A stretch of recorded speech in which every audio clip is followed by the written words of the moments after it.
Okay, starting back up with Isaiah chapter 11. Sorry about my hair everywhere. I haven't blow dried it all the way. Okay. And there shall come forth a rod out of the stem of Jesse, and a branch shall grow out of his roots. And the Spirit of the Lord shall rest upon him, the Spirit of wisdom and understanding, the Spirit of counsel and might, the Spirit of knowledge and of the fear of the Lord. And shall make him of quick understanding in the fear of the Lord, and he shall not judge it after the sight of his eyes, neither reprove after the hearing of his ears. Sorry, my hair's wigging me out. But with his righteousness shall he judge the poor, and reprove with equity for the meek of the earth. Love that. And he shall smite the earth with the rod of his mouth, and with the breath of his lips shall he slay the wicked. And righteousness shall be the girdle of his loins, and faithfulness the girdle of his reins. The wolf also shall dwell with the lamb, and the leopard shall lie down with the kid, and the calf and the young lion and the fatling together, and a little child shall lead them. And the cow and the bear shall feed. Their young ones shall lie down together, and the lion shall eat straw like the ox. I can't imagine a lion eating straw. That's cool. And the sucking child shall play on the hole of the asp, and the weaned child shall put his hand on the cockatrice den. They shall not hurt nor destroy in all my holy mountain, for the earth shall be full of the knowledge of the Lord, as the waters cover the sea. And in that day there shall be a root of Jesse, which shall stand for an insignia of the people. To it shall the Gentiles seek, and his rest shall be glorious.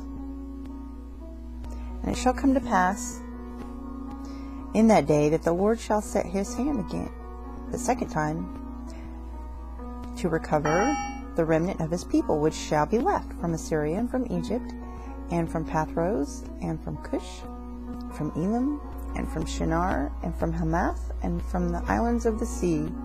And he shall set up an insignia for the nations, and shall assemble the outcasts of Israel, and gather together the dispersed of Judah from the four corners of the earth. The envy also of Ephraim shall depart, and the adversaries of Judah shall be cut off. Ephraim shall not envy Judah, and Judah shall not vex Ephraim. But they shall fly upon the shoulders of the Philistines. Toward the west they shall spoil them of the east together. They shall lay their hand upon Edom and Moab. And the children of Ammon shall obey them. And the Lord shall utterly destroy the tongue of the Egyptian sea. And with his mighty wind shall he shake his hand over the river, and shall smite it in the seven streams, and make men go over Jarshad.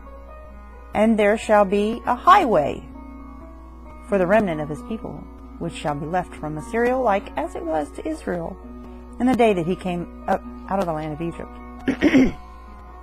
And in that day you shall say, O Lord, I will praise thee.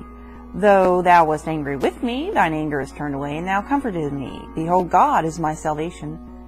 I will trust and not be afraid. For the Lord Jehovah is my strength and my song. He also has become my salvation.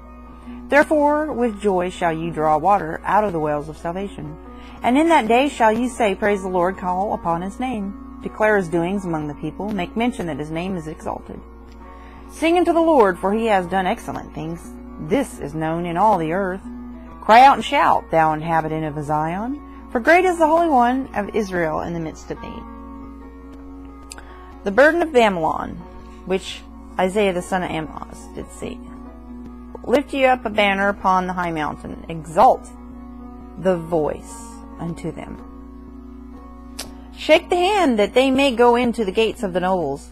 I have commanded my sanctified ones. I have also called my mighty ones for my anger, even them that rejoice in my highness. The noise of a multitude in the mountains, like as of a great people, a tumultuous noise of the kingdoms.